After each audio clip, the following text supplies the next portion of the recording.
Hola. Estamos viviendo tiempos tremendos en lo que se refiere a la iglesia y yo creo que debemos de empezar a recuperar algunas cosas de lo que hemos perdido. Hoy quisiera empezar a hablar de San José en relación a los tiempos tan tremendos que tenemos. Aunque para esto necesitamos desarrollar la teología de San José. Ahora bien, en el mes de enero tuvimos un par de fiestas importantes que involucran a San José. Eh, la fiesta del dulce nombre de Jesús, el santo nombre, y la fiesta de la circuncisión. Vamos a agarrarnos de esto para empezar a desarrollar la teología de San José. El hecho bíblico básico de lo que pasó en esto lo tendremos en Mateo, donde en la Anunciación le dicen a la Santísima Virgen: le pondrás por nombre Jesús.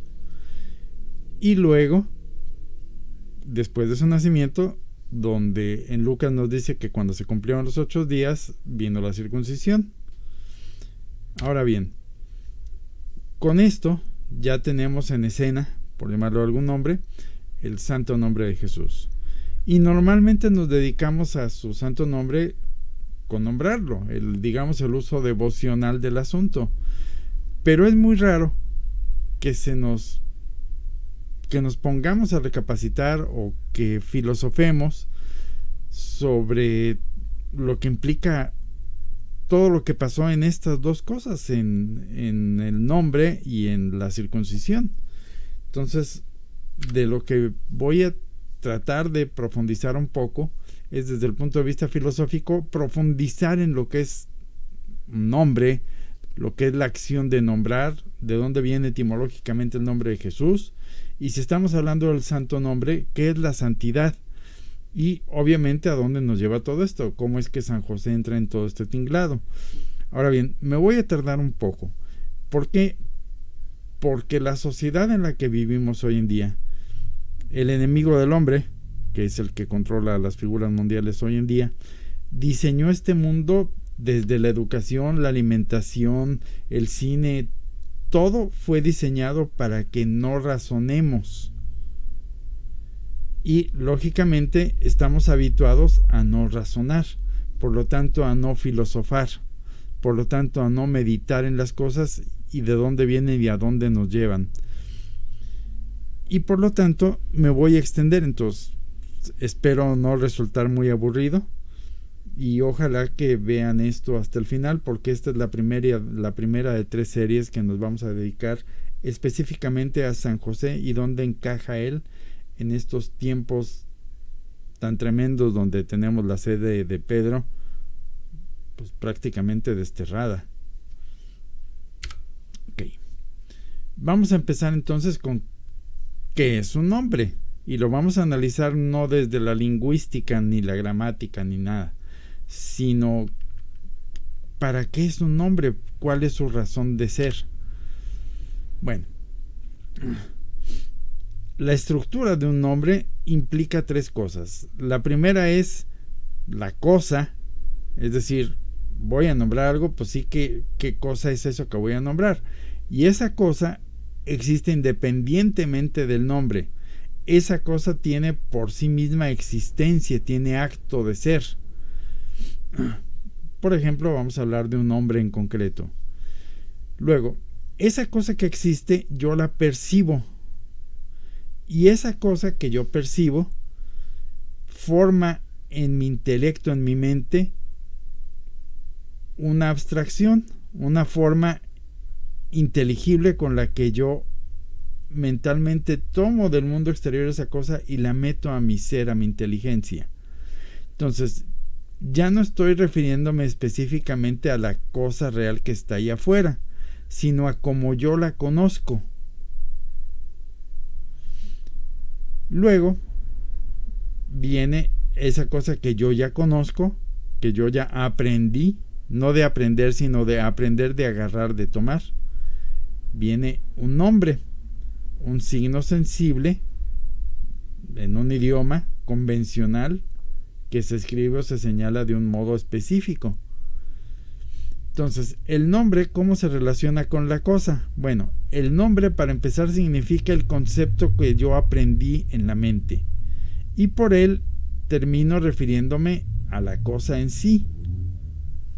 Entonces, esto es lo que se esconde detrás de un nombre.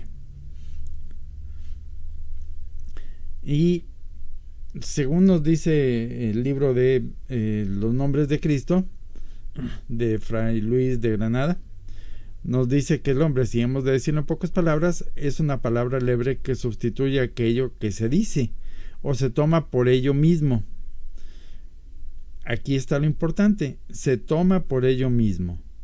No es el ser real y verdadero, sino el ser que le da nuestra boca y nuestro entendimiento a aquella cosa. Entonces el nombre no es la misma cosa, no forma parte del ser de la cosa, no afecta a la cosa, es decir, no cambia su modo de ser, ni crea ni modifica la esencia. Ahora bien, entonces el nombre de ningún modo es parte del ser al que me estoy refiriendo, pero participa de la inteligibilidad que yo tengo acerca de la cosa. Entonces, con esto ya tenemos definido desde el punto de vista filosófico qué es un nombre. Ahora, si ya tengo el nombre, pues ¿qué cosa es nombrar? ¿Qué implica que se ponga un nombre a una cosa? Y para empezar con esto de qué es nombrar, vamos a empezar primero por Dios. ¿Por qué? Porque Dios en el principio empezó hablando, por llamarlo de algún modo, aunque Dios no necesita lenguaje, describiendo las cosas que iba creando. Entonces, Dios para sí mismo, intradios, no necesita obviamente lenguaje ni signos. Dios se comunica a sí mismo. Y en Dios es lo mismo ser que decir y hacer. Entonces, ese concepto no es un medio de comunicación, es Dios mismo.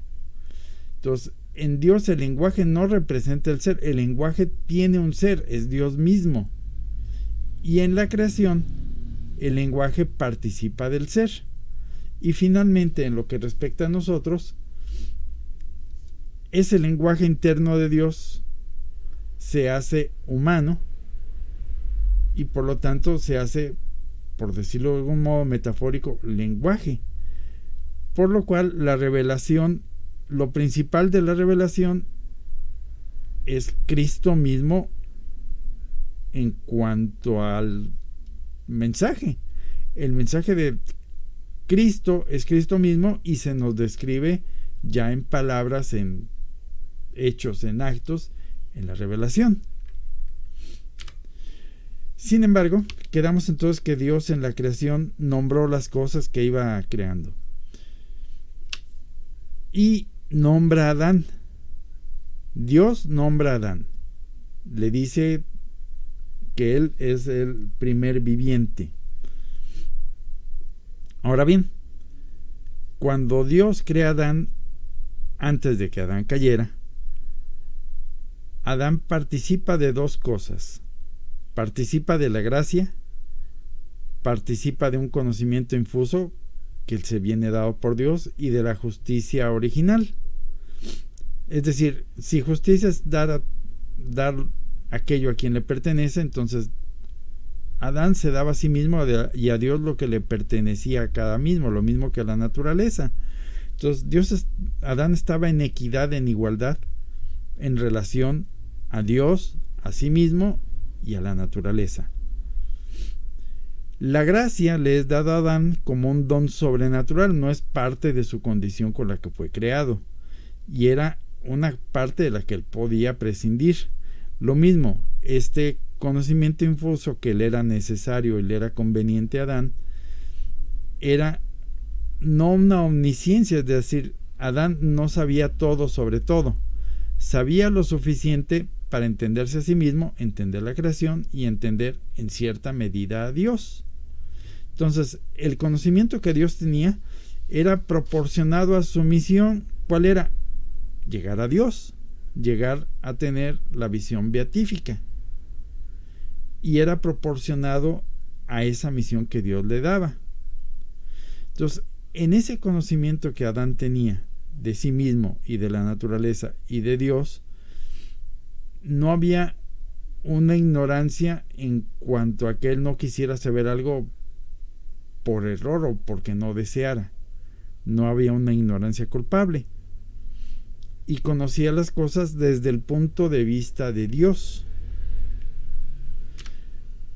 Luego, Adán recibe de Dios el señorío sobre toda la creación. Y este señorío que Adán recibe sobre toda la creación lo lleva a dominar a la creación, no en cuanto a tiranizarla, sino entender su parte en la creación y administrar eso que Dios le había dado. Y para ello empieza Adán por nombrar las cosas de la creación. Y el nombre que Adán le daba a cada cosa en la creación, y esto es importante, no era un mero identificador arbitrario, es decir, no eran caracteres al azar para poner una etiqueta a cada cosa, sino que lo que Adán iba nombrando expresaba la esencia y función de cada cosa, porque participaba de ese conocimiento que le había dado Dios de las cosas creadas. Entonces, los nombres que Adán daba discernía la forma, discernía las últimas consecuencias y el ser real de cada cosa, y esa acción discernía la verdad del ente, y al darle el nombre lo situaba en el orden en el que tenía en la creación, y expresaban la función de esa cosa dentro de toda la creación y la esencia del ser mismo. Entonces, al nombrar a Adán algo, daba a conocer el ser que era y la función que tenía. Ahora bien, pasan algunas cosas con Adán y sabemos, antes de llegar a eso, entonces, en el acto de nombrar o imponer un nombre, en la justicia original que teníamos, se ejerce un señorío racional, es decir, Adán domina la creación, mientras que Dios crea las cosas, con solo pensarlas en su lenguaje interno, por llamarlo de algún modo, en el verbo. Adán no crea, pero ordena lo creado. Entonces ahí está participando del gobierno divino, ejercía la recta razón con la que él tenía antes de caer en el pecado, porque reconocía la forma interna, el ser, la esencia de cada cosa. Entonces, el intelecto de Adán era distinto al que tenemos nosotros hoy en día. ¿Por qué? Porque su conocimiento aprendía con solo verlo lo esencial de la cosa y se adecuaba en su mente, es decir, él obtenía la verdad de lo que él percibía, y los nombres que él da significan fielmente lo que él entendió. Y entonces la significación que daba a cada cosa era justa en cuanto a que correspondía a la cosa y al lugar de la cosa en el entorno de la creación, a su finalidad. Luego, al buenazo de Adán y a Eva se le ocurre meterle el gusanito de, oye, hazte como Dios, y sí, hazle caso a y Adán, pues, le hace caso y peca, desobedece a Dios. Entonces, todo esto que vimos anteriormente, de que Adán podía percibir, o en su intelecto podía percibir la cosa sin error, se pierde. Y entre otras cosas, entonces, tenemos que surgen tres cosas: el nominalismo, donde el nombre ya no define a la cosa ni guarda relación con ella, sino que un nombre simplemente es un sonido útil para identificar una cosa, como muchos nombres que vemos hoy en día propios de personas.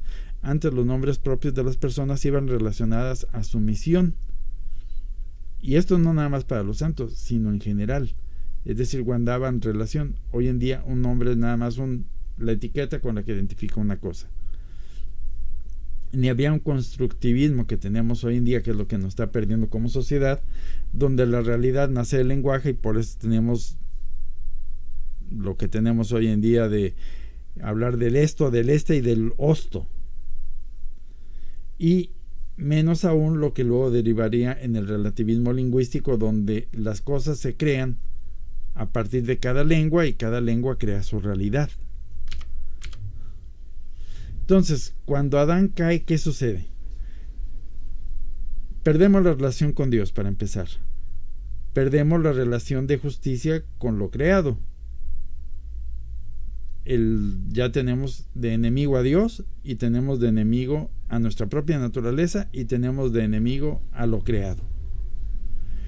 Y empiezan entonces, al perder ese concepto de poder atrapar o aprender la verdad, los nombres que se ponen enseguida ya no obtienen verdad, sino que se separan de la cosa. Nace el error. Y el hombre, que ya es enemigo de Dios, se hace tan soberbio que quiere llegar al cielo, tomarlo a la fuerza, y nace Babel, de donde se fastidia entonces el lenguaje. Entonces el hombre pierde la capacidad natural, no natural, sino fluida, por llamarlo de un modo, que tenía antes de la caída, de aprender la verdad de las cosas desde el primer trancazo, más esa ciencia infusa del hombre que tenía de la ciencia de Dios. Y queda solamente un anhelo de volver a retomar aquello, pero este anhelo puede distorsionarse y nos ha llevado a cosas que luego terminan en adorar cosas que no son verdad.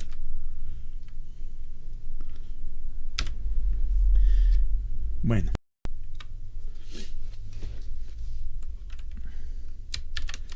ahora, si vamos a hablar del santo nombre de Jesús, pues tenemos que empezar por decir qué es la santidad.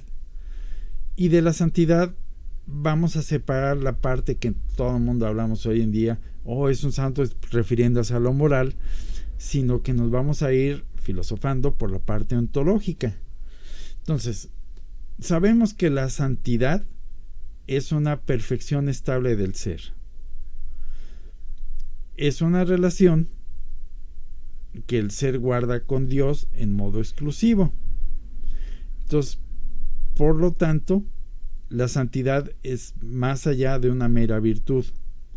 Y vamos a distinguir santidad esencial, que es la única que puede corresponder a Dios, porque Dios es santo por sí mismo.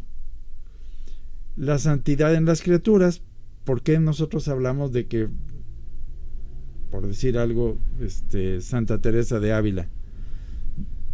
Porque ellas participan de la santidad de Dios. No es que brote de ellos la santidad, sino que al vivir la vida de la gracia participan de la propia santidad de Dios.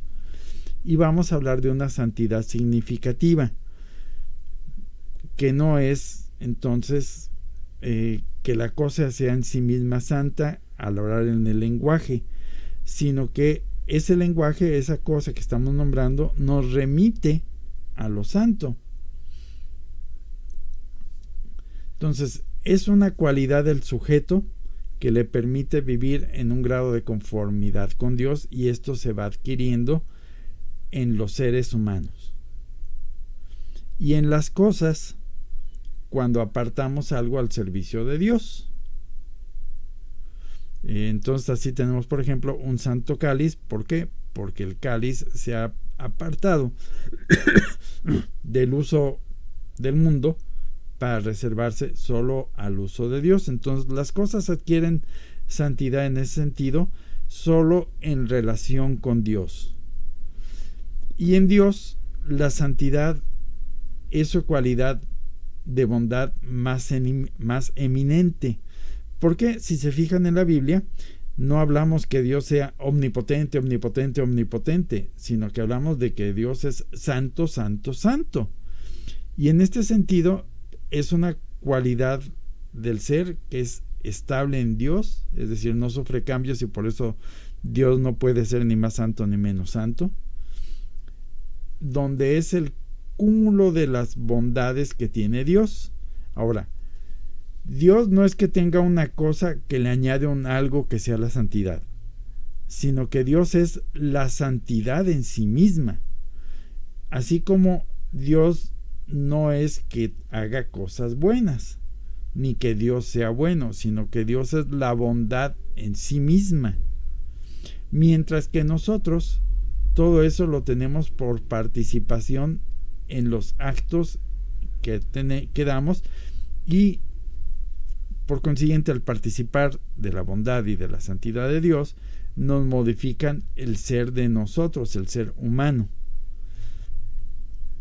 Al Adán pecar y caer, pierde la gracia, pierde la amistad con Dios, y hay un cambio ontológico en él, que él recupera por la penitencia. Hasta aquí vamos bien, espero que me explico. Entonces, ahora vamos a hablar sobre de dónde viene el nombre de Jesús. En el Antiguo Testamento tenemos que Dios se comunica al hombre y le dice: yo soy el que soy. Y esto, en el lenguaje de los antiguos, del pueblo original, lo tenían como el tetragramón, el famoso Yahvé o Yahweh. Jesús en el protoevangelio, el Padre en el protoevangelio, nos promete un Salvador, alguien que restauraría esa unión entre la naturaleza caída del hombre y Dios, o lo que es lo mismo, entre el cielo y la tierra. Y ese Salvador que promete, que es el que el ángel le indica que deberá de ponerle el nombre a esa criatura que ha concebido la Virgen en su vientre, le promete la salvación, es decir, Yahweh salva. Entonces, el nombre de Jesús, Yeshua, en el hebreo clásico, es un nombre que está emparentado con Josué, mientras que José es otra cosa. Que luego de ese Yehoshua hay una forma abreviada que es Yeshua, que era común en los tiempos de Cristo, y cuando empezamos a transmitir el Evangelio, esto se traduce a Jesús, Ioesus en griego, luego en latín Jesús, y Jesús, que finalmente es la forma que tenemos en castellano. Entonces, el nombre de Jesús literalmente significa Dios salva, o el Señor salva, o el Señor envía su salvación. ¿Y por qué es santo? Por la participación que tiene el nombre en Dios. Es decir, el nombre puede ser objeto de un culto por sí mismo porque nombra la salvación de Dios, que es el Verbo, persona divina, que se hace hombre, Jesús. ¿Sale? Entonces, el signo del nombre participa de aquello que significa, y aquí estamos hablando ya del santo nombre de Jesús. No participa del ser, sino del orden y la referencia.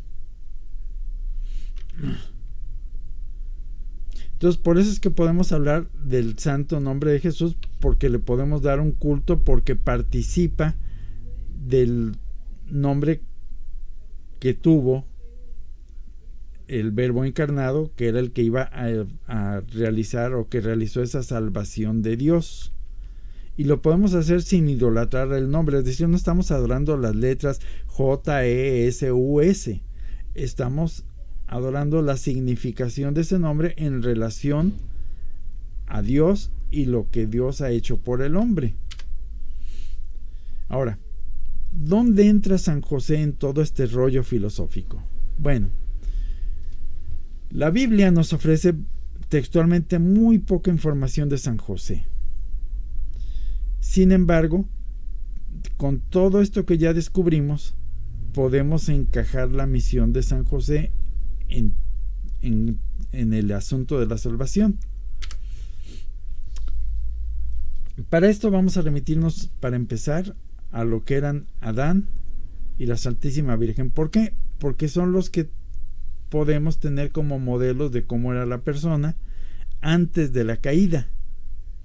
Entonces, en Adán teníamos gracia santificante y justicia original, inmortalidad, impasibilidad, es decir, en Adán no habría un sufrimiento como tal, inmortalidad no en el sentido de que fuera a vivir eternamente, sino que estaba destinado a perpetuarse en la otra vida saliendo de este mundo.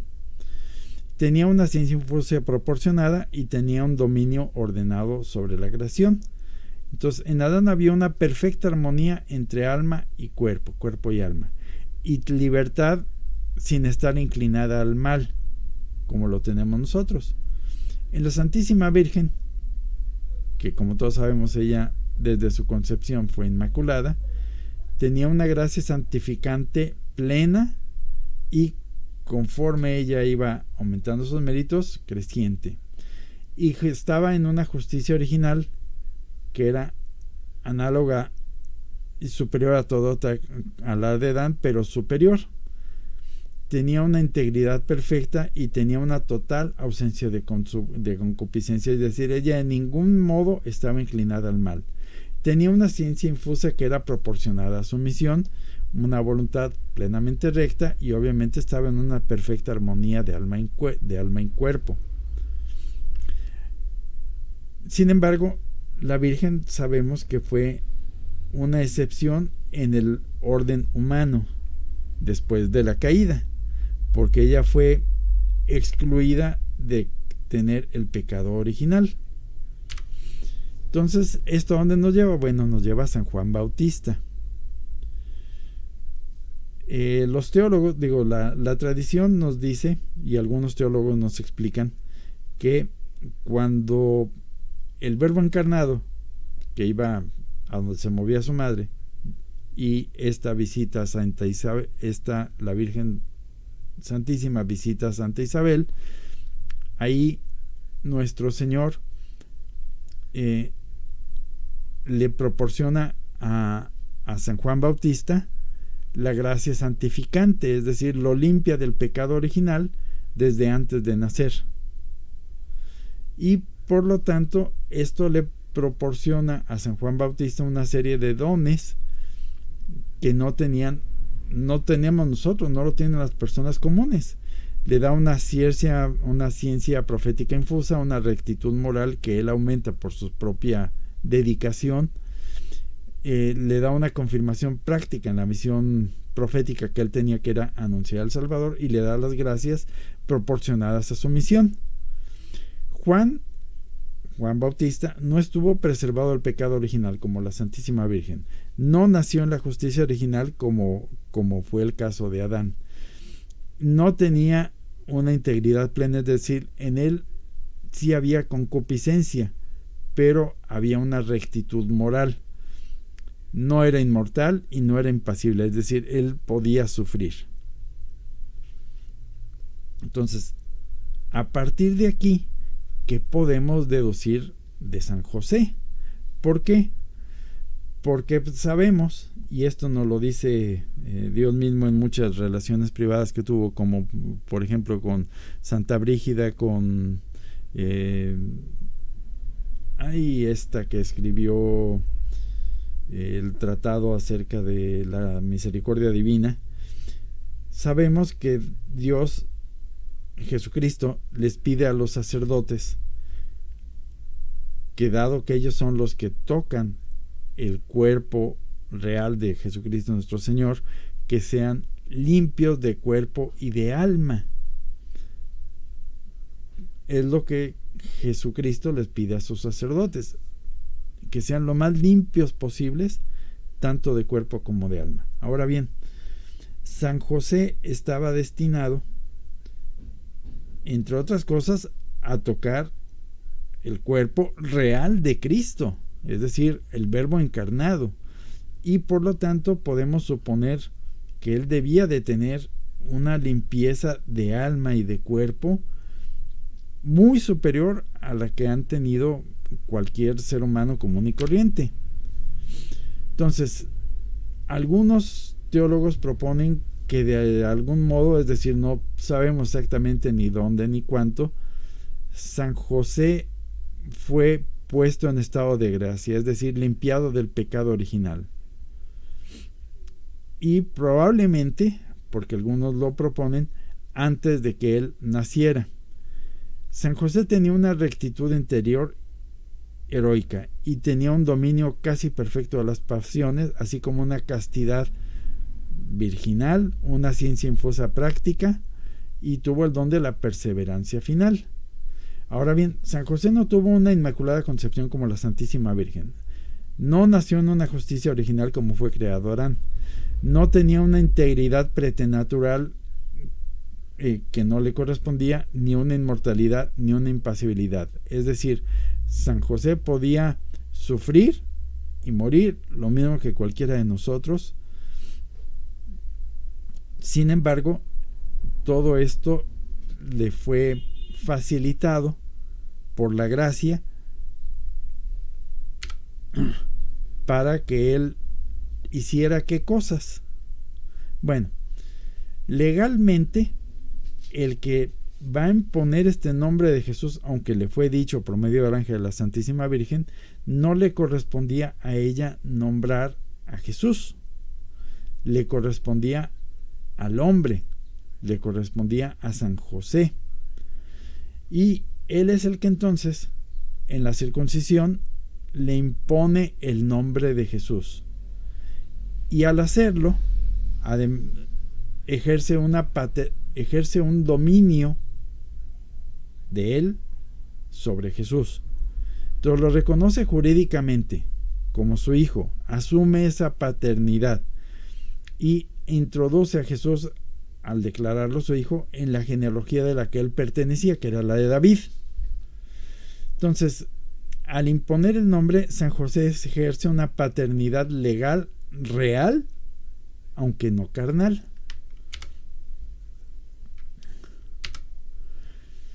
Ahora bien, San José es el verdadero padre legal de Jesucristo. Entonces, San José no es una figura decorativa.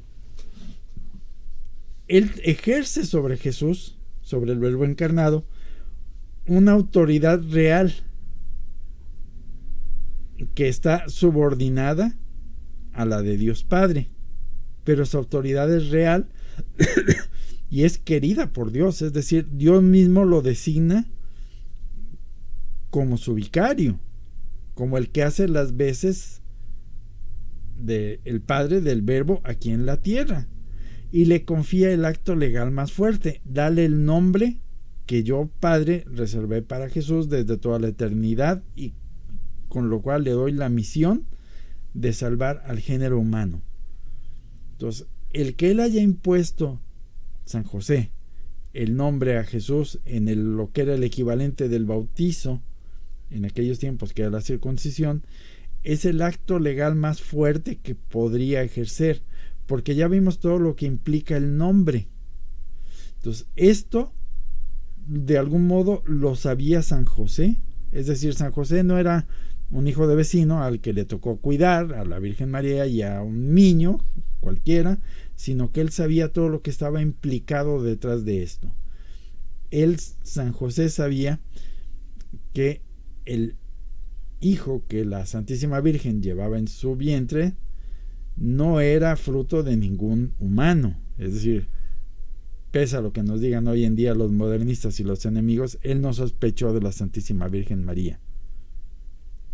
Él lo que temía era ser inadecuado o no tener el honor suficiente de llevar a cabo esta misión tan tremenda que era estar cerca de Dios mismo, Dios encarnado.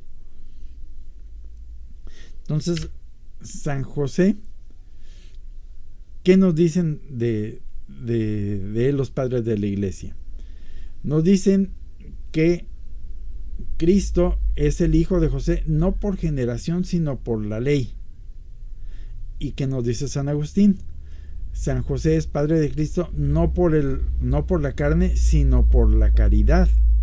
Entonces, el nombre que él impone sella esta paternidad e introduce a Cristo en la línea de David. Y además él tenía la misión de custodiar a la Sagrada Familia. Entonces San Juan Crisóstomo nos dice que Dios quiso cerrar toda la boca a los acusadores. ¿De qué? A los que podían acusar a la Virgen María de infidelidad y de cualquier otra cosa. Y la genealogía de José pasa por David para honra de la Virgen María. Y el acto de que él nombre a Jesús confirma la misión que él tenía de proteger a la Sagrada Familia, es decir, a María y a Jesús, Verbo encarnado, es decir, al Salvador del género humano.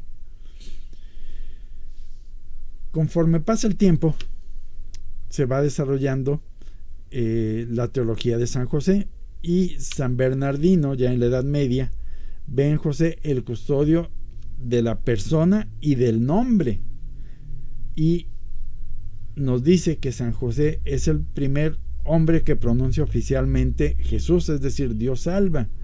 Entonces, él es el primer predicador del santo nombre, aunque lo hace en el silencio de su vida. Suárez nos explica que San José recibe una autoridad vicaria del Padre, y que lo del poner el nombre no es un trámite, sino un acto teológico jurídico, porque confirma una misión y confirma su paternidad. Y San Jan Gerson, el teólogo Gerson afirma todavía algo más dramático, que San José tuvo sobre Jesús una verdadera autoridad, aunque subordinada a Dios, y que el acto de imponer el nombre fue el signo visible de esa autoridad que él tenía de Dios Padre. Entonces, el sentido teológico de este nombrar tiene 3 niveles. José hace de Jesús hijo de David, en el sentido jurídico legal de ponerlo en el cumplimiento del mesiánico. Ahora bien, no es que Jesús no viniera de la descendencia de David, sí venía por el lado de la Virgen Santísima, pero su padre legal era él, y en ese sentido él lo pone en la genealogía. A nivel moral, San José asume públicamente la paternidad del niño, y a nivel simbólico le confía a San José la paternidad divina en el orden visible de las cosas. Entonces, el acto de que San José le pusiera el santo nombre a Jesús no es un acto secundario ni es accidental, porque en el plan divino de la redención no sucederán cosas accidentales. Y aunque la que recibió el nombre era la Santísima Virgen, a quien le correspondía legalmente imponer este nombre era a San José, y lo hace. Y con esto le paramos por hoy para llegar al siguiente capítulo.